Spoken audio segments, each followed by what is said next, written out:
Good evening, ladies and gentlemen, dear participants. It's a great honor for me to welcome you to this Pentax pre-workshop of our 24th Düsseldorf International Endoscopy Symposium. First of all, I would like to thank Pentax Medical for hosting this pre-symposium tonight, and as well for their ongoing support and very good collaboration during these difficult times. So tonight we are all very honored to have an outstanding faculty in this workshop of renowned international experts. Naturally, no one of these experts would need any further introduction. However, I'm very honored to have Professor Rehan Haidry from London, UK, to have Professor Jack Beckman from Amsterdam, the Netherlands, Professor Weusten from the Netherlands, from Utrecht, and also Professor Arjun Koch from Rotterdam. So a great group of experts from the Netherlands. We are very much honored to have you on board. But before we get started, some housekeeping remarks to our participants. We want to be as interactive as possible, so please send in your comments and your questions over the chat function. We will have a joint panel discussion at the end of the presentation, at the end of this workshop. So now it's time to introduce our first speaker, Professor Rehan Haidry from London. Will give his talk about diagnostics in Barrett's esophagus, and with focus on virtual chromoendoscopy and also on the London classification. Rehan, the floor is yours. Torsten, thank you very much for the kind introduction. Thank you for hosting this meeting, and also thank you for Pentax, and thank you for allowing me to be the only non-Dutch participant in the faculty. So, ladies and gentlemen, I'm going to be speaking to you about the endoscopic diagnosis of Barrett's esophagus. And essentially, there is an issue here. Why do we need to improve? We know that the diagnosis of Barrett's is done indifferently. And we know from recent data that there is a miss rate. There are patients who are being diagnosed with early esophageal cancer after index upper endoscopy for Barrett's assessment, up to 25% of patients. Now, there are many, many reasons for this, ladies and gentlemen. One of the reasons is that this could actually just be a rapidly progressing cancer, but more likely this could be a lesion that has been overlooked or missed at endoscopy. So we do need to look at ourselves, we need to look at our examination techniques and see how we can improve. Dysplasia detection is not easy. In Barrett's esophagus, it is very, very difficult. This study from Professor Bergman's group showed that even experts who work in high volume centers will find this tricky. So these are patients referred to an expert center, and those who were referred without visible lesions, up to 76% of these patients who were subsequently looked at an index endoscopy in an expert center had a visible lesion. So it's not easy. And what do we have at present? At present, we have Seattle protocol biopsies, which are arduous. There's massive variability in practice, and the data on this is very, very sparse. And we are now in a situation, as you will see at Torsten's workshop in the next few days, we are really spoiled as endoscopists. The armamentarium of endoscopic imaging that we have at our disposal in our endoscopy suites is like never before. So we have every chance to allow our patients to exhibit their pathology. This is an example of the technology from our sponsors, Pentax. Now, this has evolved even more in the last few months, but you can see here that by giving your patient every chance to show their dysplasia, we will find something. So you need to wash, you need to clean the esophagus, you need to sedate your patient, and you need to have a very steady, systematic approach of how you assess Barrett's esophagus.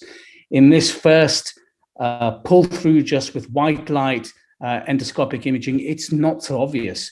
Now, when we flick some switches and we use this wonderful virtual chromoscopy that a lot of the companies have, this is optical enhancement by Pentax, you will begin to see in the 12 o'clock position, there is an area of abnormality. This is a superficial submucosal cancer, which is very difficult to see with white light imaging. So use your best endoscope and give your patient every chance. So what can we do at the time of endoscopy to look? What are the tips and tricks? We need to look at asymmetry in the tubular esophagus. We need to look at areas that are not flat.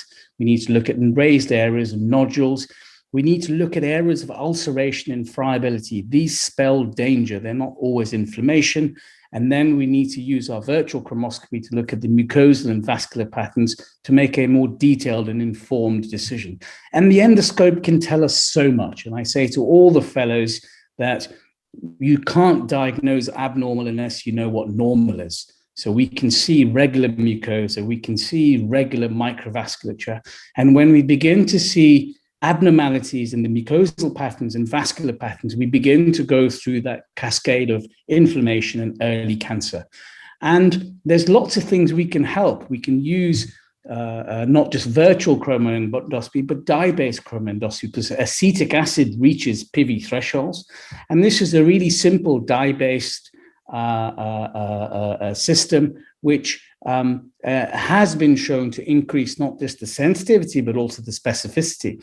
You can see in this video again, using a very simple white light imaging modality to start off with. This is the patient who was referred with low-grade dysplasia to our center. If you look, the first thing that catches your eye in the 2 o'clock position is a raised visible lesion. Now we toggle through the different enhancement modes. So this is the iScan 2 function, the surface enhancement, contrast enhancement, sorry, by Pentax. Again, you can see this nodule, but the surface pattern of the nodule looks pretty innocuous. Then what we do is we spray some acetic acid. And ladies and gentlemen, you will see actually that the early cancer here was on the contralateral wall, where there was a loss of acetowhitening. That was a regenerative polyp. So take your time and use all your tips and tricks to give the patient every chance. Sorry, and there are numerous different classification systems that exist. What the most well-known is the Olympus-based system using the narrowband imaging classification, the Bing classification, again, using very simple principles of mucosal and vascular patterns to describe what is normal and then what is abnormal.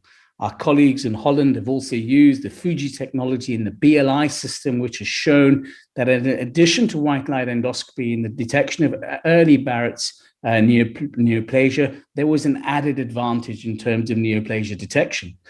What about the iScan system by Pentax? This was the first iteration of the iScan system before the optical enhancement came. So this was all post-processing. And what we showed in this early study was using a very simple classification of mucosal and vascular abnormalities coupled with acetic acid, we were able to, in the majority of cases, in expert and non-expert hands, diagnose dysplasia. And then we now have the new PET technology, which is not just post-processing, but also a filter at source, which filters the light source that comes through the image tissue and then goes to the CCD and to the processor. And this gives us even more information. And we showed that using this optical enhancement-based technology, we didn't need the dye-based chromoscopy, and we could still find dysplasia in the majority of cases. Ladies and gentlemen, this is on everyone's tongues at the moment, which is artificial intelligence. Just to finish off, a deep learning with a neural network is where we're going, which is where we will be able to look at images of dysplastic or non-dysplastic Barrett's esophagus, give it to a neural network that will then allow us to make an informed decision about what is normal and what is abnormal.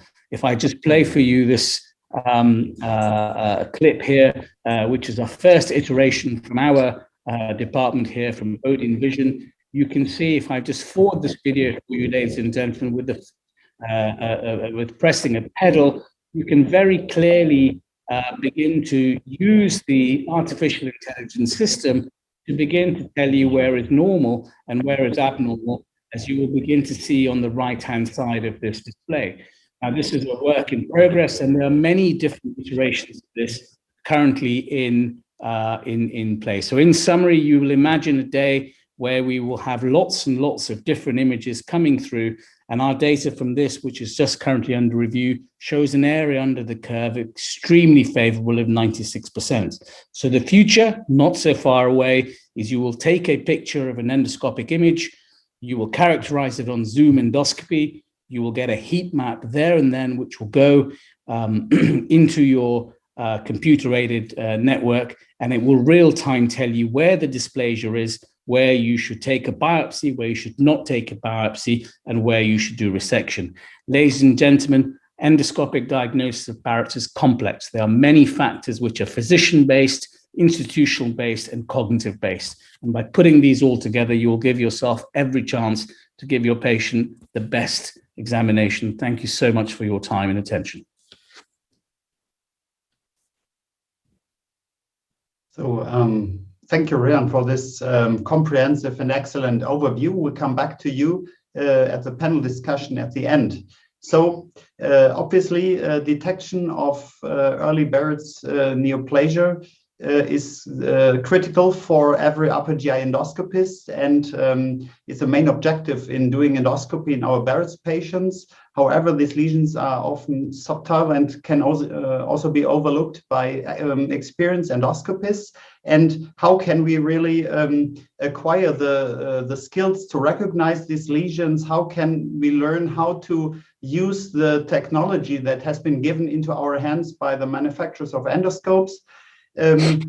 And training programs, if established at all, sometimes often focus on the therapeutic procedures, but not on detection. So Professor Jack Bergman from Amsterdam is a pioneer in all fields of Barrett's diagnostic and treatment, and also in professional education. And so we are very much honored that he will give us an overview about how to use diagnostic training tools and over the best academia website. Jack, thank you. Thank you very much, Torsten, for this kind introduction, and thank you for inviting me and for Pentax for sponsoring this symposium. I'm going to tell you a little bit about an interactive training platform that is available for free. It's projected on your screen here, and it has this QR code in the right lower corner. I will demonstrate how this works. You switch on your iPhone, you choose your camera, you hold it, and everybody can do this at home right now. You click on the website and ta-da, you're at the best academia website. This is how it works.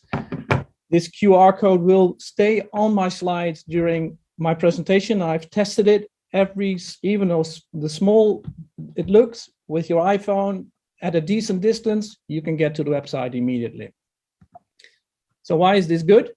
Well, it has a lot of good training information. It has 3 different parts, one on imaging, one on treatment, and one on pathology. And I'm going to guide you through each of these 3 fields. The contents of each of these presentations has been determined by the program committee that I am honored to chair together with Roos Pauw. And there's a lot of international experts, both endoscopists and pathologists, that have contributed to the materials that are available on this website. So let's start off with the imaging part. It has a couple of presentations with basic things for Barrett's. So 6 steps to perform a good quality Barrett surveillance. Take your best endoscope, how to use optical chromoendoscopy, where are the lesions in the field of view. But it also has modules that allow you to improve your recognition skills. And this is the Born module, a module in which you can look at videos, high quality white light videos, each of them about 30 to 45 seconds long. And at the end of the video, the module will ask you, did you see a lesion that you think is neoplastic? You can scroll back and forth through the video and can pause it at any time point, for instance here, and then the module will say, okay, if you think there's a neoplastic lesion, show me, take a biopsy. And with a mouse click, you will mark the biopsy site. But have you really recognize the whole extent of the lesion, well, then you will be asked to delineate it. And again, just with simple mouse clicks, you will be able to delineate your lesion. And then you're able to refer to 3 expert delineation of exactly the same frame that you've just delineated.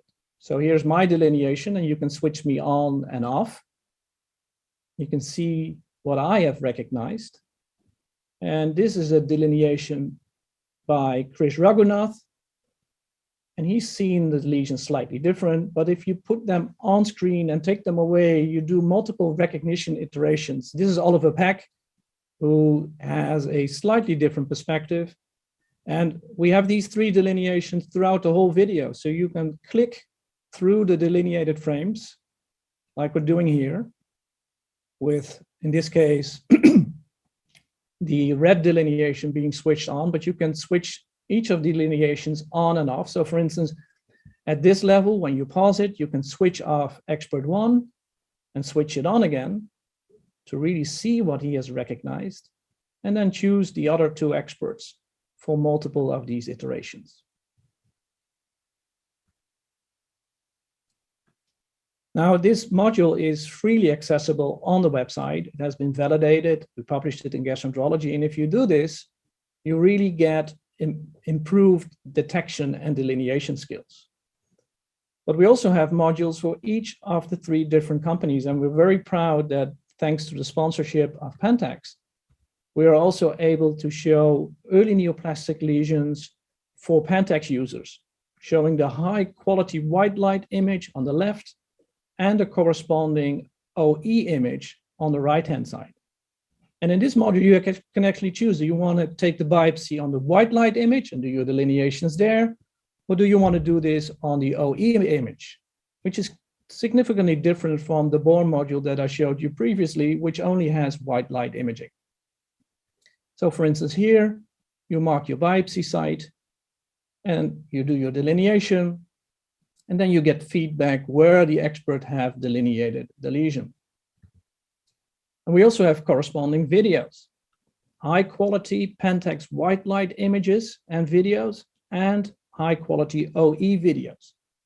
So you choose the modality you want to use. You play, for instance, the OA video. You do the same thing as with the Bohr module. You freeze the image, you take a biopsy, you delineate the lesion, and you will get a corresponding expert's perspective on that image that you have chosen. Really good teaching tool and also a lot of fun. The treatment module has presentations on endoscopic resection. Here is a multi-band presentation with a voiceover from my side.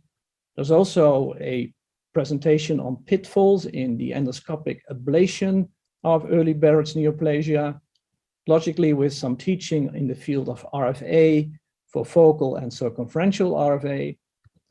But the most recent add-on to the website is, we're very proud of the Cryoablation edition. These are all presentations provided by Bas Weusten and his team, also with voiceovers. These are now online since, I think, a couple of days. And if you're interested in learning more about what Bas is going to tell you later on during this symposium, then I really would invite you to click on the QR code and check out these beautiful cryoablation presentations that are available. And then finally, we have pathology. We have presentations explaining why this is a non-dysplastic Barrett's esophagus with annotations, and then also a lot of slides with questions. You can make your pathology diagnosis, and then we will provide you from each of these slides with expert feedback. If you're not a computer guy, but you're rather listen to podcasts, there's currently 2 podcasts that are available on this website. So if you go out for a run or for a cycle tour, and if you want to listen to the long-term outcomes of ablation in Barrett's, a recent landmark publication in Gut, or you want to learn more about AI in Barrett's esophagus, then you should, again, go to the website and download these for free. And we have newsletters. We send them out every 1 or 2 months. They usually have a complicated case on which we ask you for advice or your opinion.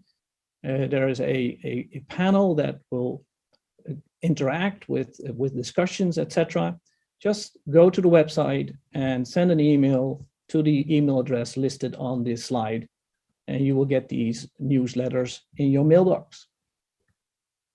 So really, this is really good quality and easy teaching, made available for free thanks to our sponsors like Pentax. And again, please use the QR code and check out this beautiful website. We're very proud of this, and we think that it really can make your endoscopic management of early Barrett's neoplasia significantly better. Thank you very much for your attention. Thank you, Jack, for this overview. And personally, I have always the impression when I get the chance to listen to one of your lectures that I personally learn a lot. And after that, I have always something in mind to improve my own strategy to approach these Barretts. So let's now come to another highlight. As already mentioned, we come to Professor Bas Weusten from the Netherlands and the new kid on the block for the treatment of Barrett's esophagus, the Pentax C2 cryoablation balloon system. I think most of the faculty tonight is participating in the ongoing European prospective multi-center trial evaluating the new technology. And Bas, we are very much looking forward to your lecture and hope that you can present to us the exciting new technology and the current status of cryoballoon ablation. Thank you very much, Torsten, for your kind introduction, and I'm very happy to be part of this wonderful symposium. And indeed, I would like to discuss the C2 cryoballoon ablation system. And the system consists of three components: a handheld controller, a foot pedal, and a balloon. And there are two types of balloon, a focal balloon and a 180 balloon. And I will come back to that later. So this is how it looks like when the system is assembled. The handheld controller. Under this cap there is a cartridge with nitrous oxide, the balloon catheter and the foot pedal, which is connected to the power supply. And if we zoom in on this balloon, this is a schematic representation of the balloon. There is an inner catheter within the balloon, and the nitrous oxide, liquid nitrous oxide, runs through the catheter and exits through this side hole. And then it sprays against the inner side of the balloon, resulting in an ablation of about 2 square centimeters. And that liquid nitrous oxide then turns into gas, and that gas is vented back through the same catheter back into the room. And that prevents overinflation of the stomach, for instance, which could be the case in the former days when we used the cryospray technology. This is an example of a focal ablation. We look through the inflated balloon, as you can see, and what you can also appreciate is that the inner part of the balloon catheter, so the dispenser or the diffuser, so to speak, can be moved in longitudinal direction just by pressing the pedal here. And after I've ablated this island, you can also rotate the diffuser here, as you can see here, to target the other area which I wished to ablate, just by pressing the foot switch here. So the balloon stays inflated and stabilizes your position, and by manipulating by means of pressing one of these pedals, the dispenser and diffuser within the balloon, you can target the islands or the areas of Barrett you want to treat. And you can nicely see here the frozen esophageal wall. The 180 system is conceptually the same, but it's slightly different. Again, liquid nitrous oxide runs through the inner catheter and exits through a van-shaped side hole here.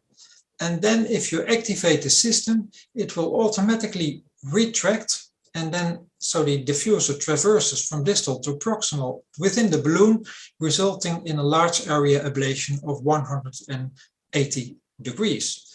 And again, the gaseous nitrous oxides exits through the same catheter into the room. And here you see an example. Again, the balloon is inflated. You can appreciate the inner catheter here, the inner part with the diffuser here. And by activating the system, it automatically traverses from distal to proximal at the preset speed, resulting in a continuous 3 centimeters in length ablation of half of the circumference. And of course, when you vary the speed of movement of this diffuser, that will influence the depth of ablation. After the 3 centimeters have been ablated, the position or the diffuser returns to its original position, and then you can rotate the diffuser to treat the other half of the circumference while keeping the balloon inflated. There are 2 balloon types or shapes, a regular balloon, but also a pear-shaped balloon. And the pear-shaped balloon is especially useful in situations like these, when there is a scar in the esophagus, for instance, as a result of previous endoscopic resection. Then the shape, the pear shape of the balloon stabilizes the position within the esophagus without the tendency of moving inwards or being pushed upwards into the esophagus because of the stricture.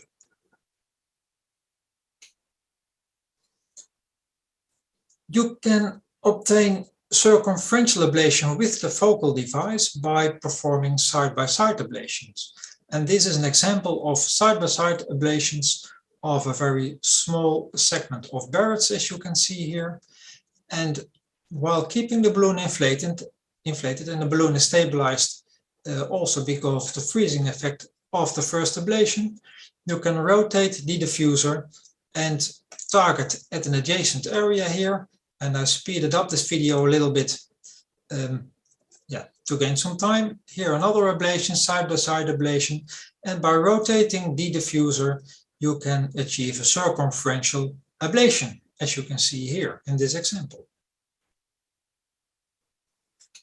And if you then deflate the balloon and wait a little bit, you can see a typical phenomenon after cryoablation, and that is the discoloration of the treated cylindrical epithelium. It turns more purplish, and you can see that this area has been ablated and the transition zone is somewhere about here. I've got one slide on the efficacy. This is the largest series published so far, an American multi-center study of 120 patients with relatively short Barrett's, maximum length of 6 centimeters, previous EMR in approximately half of the patients, and all Barrett's treated by side-by-side ablations, as I showed you in the example.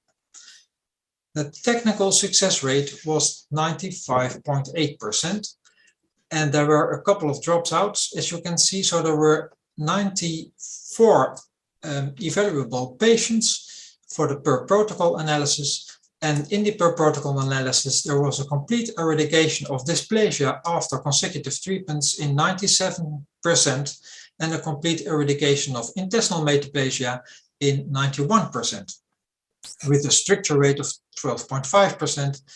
With a low number of ablations needed to resolve these strictures.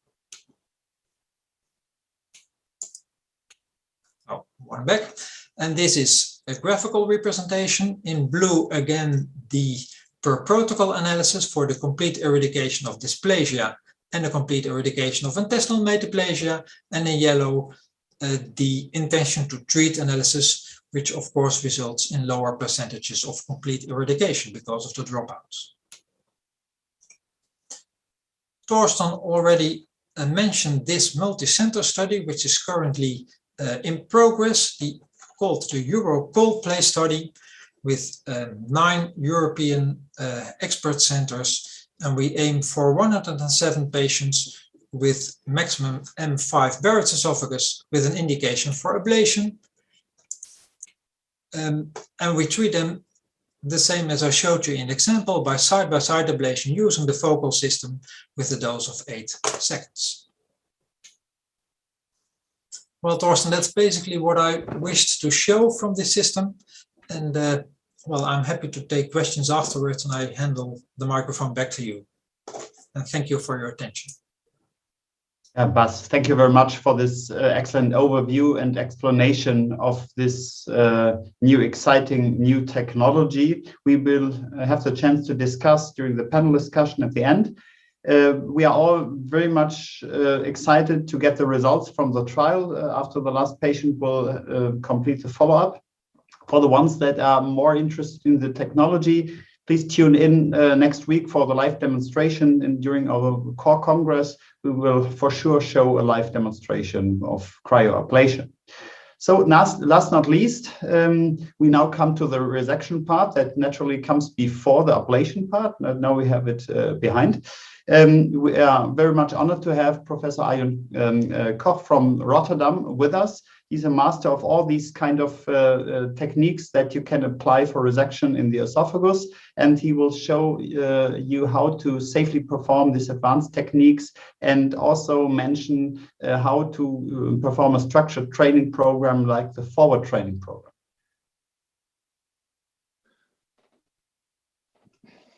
Thank you, Torsten, for this kind introduction, and thank you, Pentax, for hosting this symposium. Ladies and gentlemen, it's my pleasure to briefly touch upon endoscopic resection in the esophagus and also share our experience with the FORWARD training program. So ESD in the esophagus is one of the most challenging endoscopic procedures. We find ourselves in a very narrow tubular structure in the esophagus, and with every lateral cut, basically we approach muscle layer. This requires us cutting in a circular fashion. Not to obstruct the lumen, usually we use stepwise and partial lifting. And because of constant heartbeat and breathing, usually scope control is rather poor. To partially overcome these problems, we often use tunneled approaches. And I'd like to show you my strategy. In this schematic, you see a lesion with clear markings around. You see a proximal and distal end. And I will show you my strategy that I call a double J and C-shape incision. Here I almost make a full circumferential cut, but as you can see, I very carefully leave 2 tissue bridges intact. And in the next step, I will create a submucosal tunnel underneath the lesion that I widen up all the way up to the circumferential incision on the lateral and distal sides before taking out these tissue bridges, after which I can retrieve the specimen and send it for histopathological assessment. In this very short video, I will show you how this works for a circumferential lesion. So here I make a full circumferential cut at the distal end. You can see the start of it. And here I use this partial lifting and then completing this full circumferential incision. It's very important that you cut very close to the muscle layer. And as you can see here, the circumferential incision is almost complete. After completion, I move to the proximal side and there start 2 C-shape incisions. Careful dissection, and before we know it, we can enter a submucosal tunnel, as you can see now happening. And then I tunnel my way all the way down to the distal resection site and try to make this tunnel as wide as possible. As you can see here, I have done that. And once completed, I make a second tunnel on the opposite side. Again, doing the same, tunneling all the way down. And here you see I exit back into the esophageal lumen at the end of the tunnel.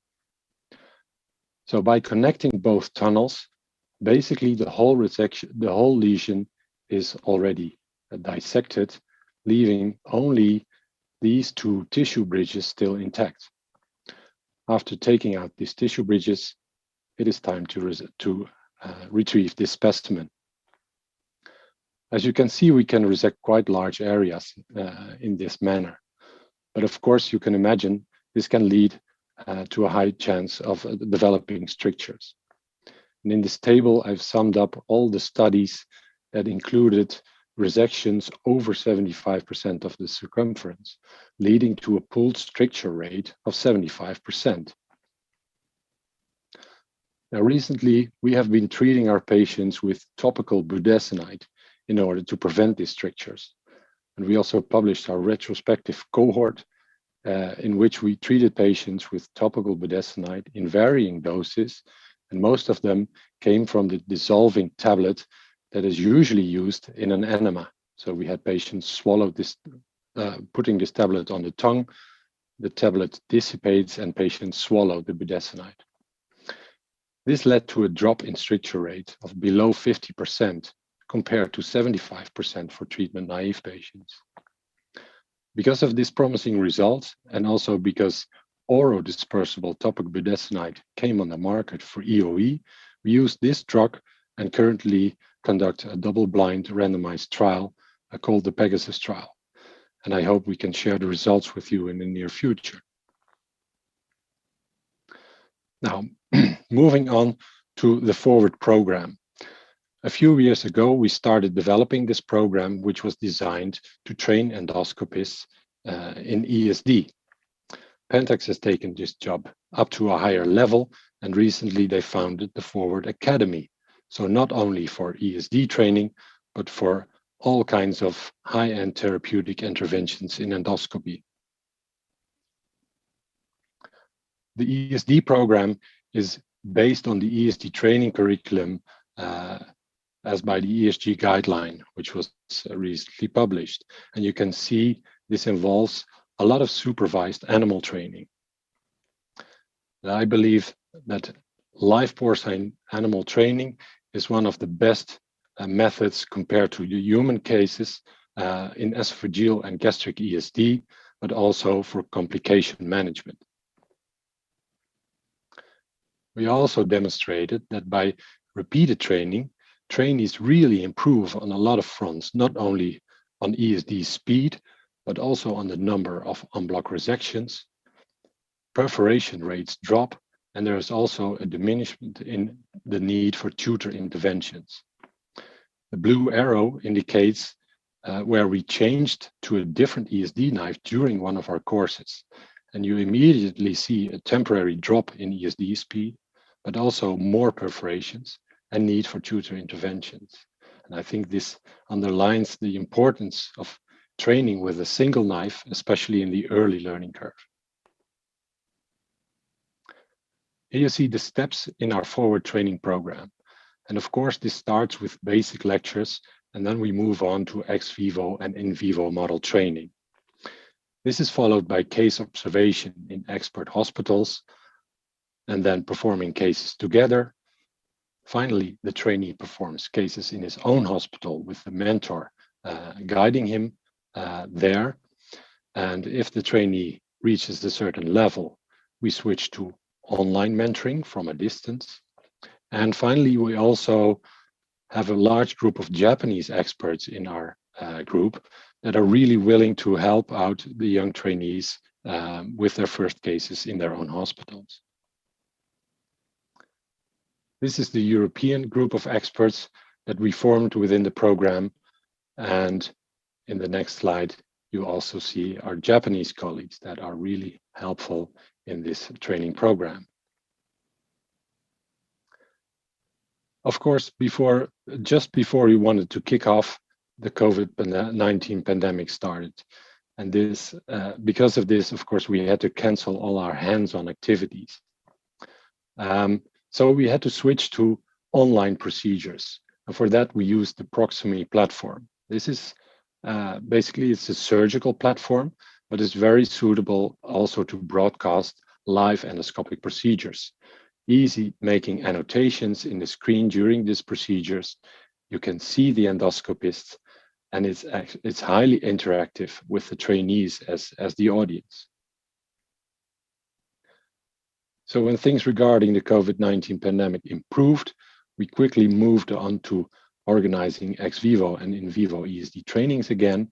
And here you see a picture of one of our live porcine model trainings in our skills lab in Rotterdam. When it was possible, also the trainees performed their first cases in their own hospital, and as you can see, one of the mentors was present there. So finally, we managed, and we took this picture. This is the class of 21 with a group of trainees that were actually trained to quite a high level in doing ESD. The program was a huge success. So just last week, we started with our second group and performed our first ex vivo model training in Hamburg. So ladies and gentlemen, I come to my conclusions, and I think I've briefly shown you that ESD is the first choice for early superficial esophageal cancers.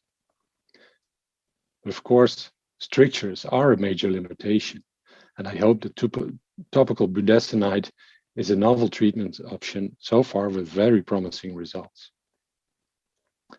And I believe the FORWARD program is quite a unique training program, designed according to the ESGE ESD training curriculum to train highly motivated interventional endoscopists to become proficient in ESD. Thank you for your attention. Thank you so much for this very impressive video cases, as well as for explaining the success of such a structured training program. So I think after these four very informative presentations, we can now switch to the panel discussion. So as I can see, we have currently no questions in the chat, so please send in your questions and comments if you want. But in the meantime, I would like to ask some questions to the experts myself. So maybe we can start with you, Arjun, because you had the last presentation on resection. So you mentioned that ESD is the main approach to early esophageal cancer. So I can fully agree in terms of the squamous cell carcinoma, but for Barrett's cancer, this is still under discussion. So so the right approach maybe still has to be determined. And so what is your approach? When do you decide to treat your Barrett's patients with ESD, and or is there no indication for EMR in your opinion?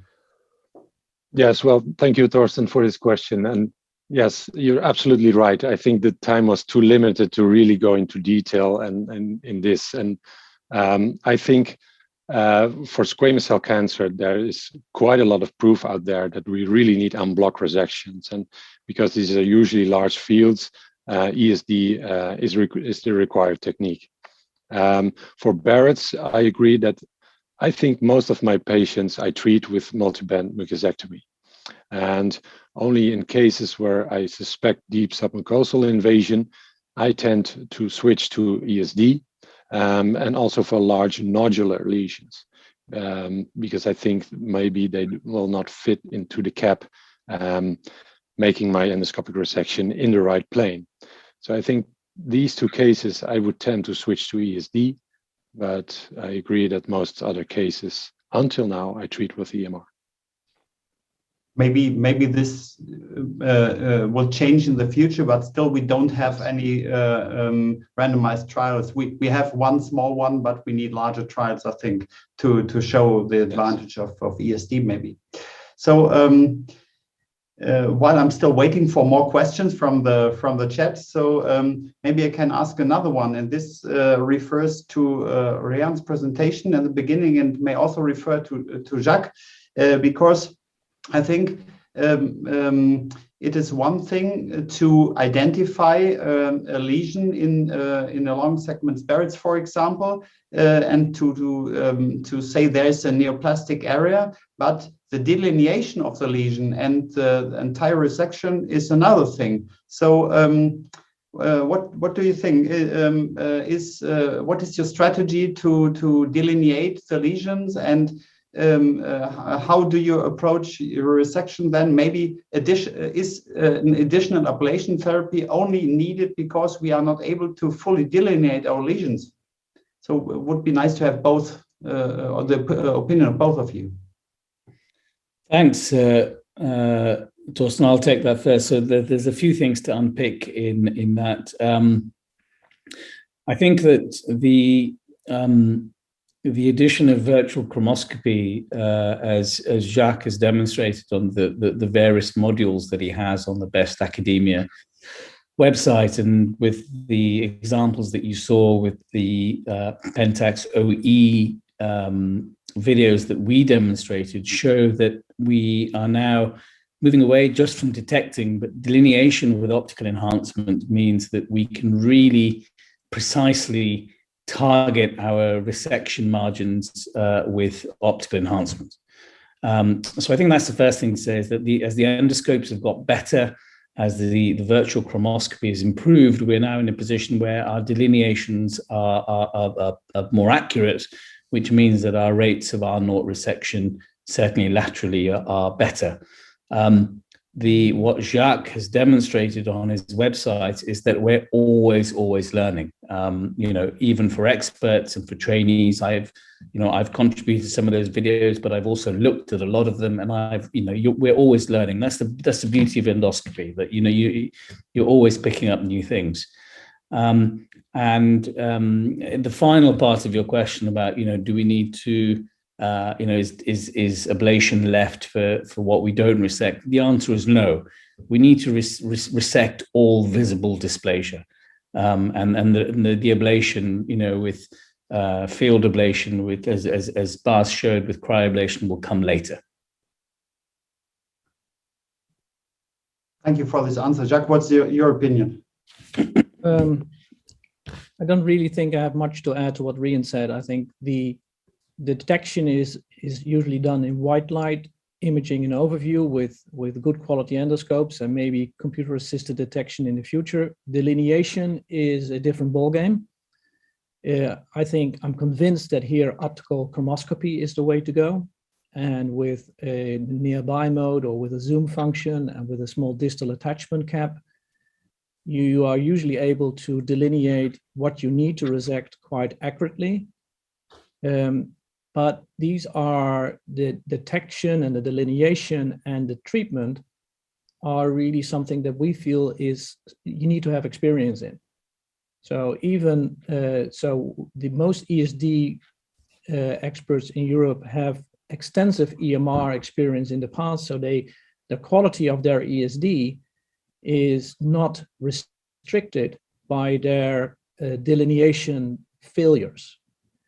So an expert with optical chromoscopy will delineate the whole visible lesion and will then resect it either en bloc if he does an ESD, or in piecemeal if he does multi-band mucosectomy.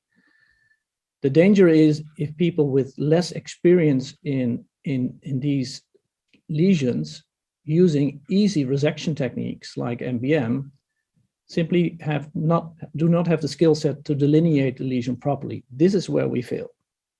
So all guidelines say that endoscopic resection in Barrett needs to be centralized, and then a properly trained expert with optical chromoscopy can delineate the relevant visible lesion for a resection. And so the need to do an ablation afterwards to compensate for a poor quality resection should actually not be an issue. Thank you for both of you for your clear answer. Jacques, one last short question. Will AI completely take over, or is there still a need to learn all the detection and also the delineation part for the endoscopist? Well, for a long time, I thought that detection really had to do with people not recognizing what is on the screen, but the quality of an expert is not only in that he detects the lesion, he simply creates a better image. And creating a good quality image is a prerequisite for any AI tool to do its work. So I think, yes, AI will help, but AI without a quality control measure is going to fail. So it will be a combination of a tool that tells you you should you should look up at 11 o'clock because this is the part that you've missed, or you should clean this Barrett segment because it's a bloody mess. And then the detection AI can help, but not the other way around. Thank you. Bas, I have one question from the chat, and it's about the advantages of cryoablation compared to radiofrequency ablation, if any. Yes, that's an excellent question, of course. And theoretically, there are advantages of freezing compared to heat-based ablation technologies. And the theory is that heating will disrupt the extracellular structure, the extracellular matrix. And freezing will not disrupt those molecules. And that theoretically would enable deep ablation without causing problems. So that's the theory. If that really is practically valid and useful, that has to be shown. If you go through the data which are currently available on the efficacy of cryoablation, cryoballoon ablation versus radiofrequency ablation, to be honest, I don't think there is a big difference, and neither a big difference in structure formation. What is, however, noticed by many physicians who already applied cryoablation in the past with the cryospray ablation is that most patients tend to have less pain afterwards. And that there are data also in literature, also what we've done ourselves, that cryoablation might be, it's not a head-to-head comparison, but that cryoablation might be less painful than radiofrequency ablation. So that might be one of the advantages of cryoablation. The balloon might enable to negotiate areas of strictures which might be amenable for ablation there. Well, we have to learn there, I think, because it's still a new technology. And of course, it's a different system which is competitive, and it's always good to have more than one option. I think this is true. Thank you for your clear opinion. So the time is now almost over. So one last question referring to stricture treatment. Maybe Arjun, you can answer this. Stricture treatment. So after the stricture has developed, dilatation or stent treatment, what do you prefer? If at all? Usually dilatation.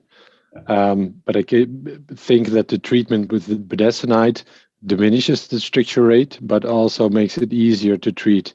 So with less need for dilations or multiple sessions. But I still go for dilation rather than stenting. But maybe the randomized trial will answer these questions in the near future. So, and very last, how can the participants apply for participating in the Forward training program? I think the short answer is talk to your Pentax representative. But of course, there are some prerequisites that are to enter the program. It takes a year. You have to be devoted to that. And of course, it makes sense to train people who will actually, in all likelihood, are going to do ESD. So a center has to show that they really have a lot of cases that would be amenable for ESD, etc. Otherwise, it's a waste of everybody's time, and it takes a lot of time to train people well. Thank you. So unfortunately, also the best workshop and the best discussions finally have to come to an end. So I think can imagine that we could continue to talk for hours. But for now, I would like to thank all of you for your great presentations, the active discussions, and for your excellent contributions to our symposium. Once again, I would like to thank Pentax for hosting this symposium tonight and for the ongoing excellent collaboration. I'm now very much looking forward to welcome you next week for 3 days of our core symposium that will start on Thursday with 3 more satellite symposia and then almost 8 hours of live endoscopy cases that are live transmitted from the EVK in Düsseldorf by still an outstanding faculty of international experts that are able to come to EVK. So only live endoscopy will be shown. And we are very much looking forward for you joining us. So please stay tuned, enjoy the rest of the evening or morning or afternoon, depending where you are at the moment. And for now, please stay healthy and enjoy the rest of your day. Thank you for joining, and goodbye.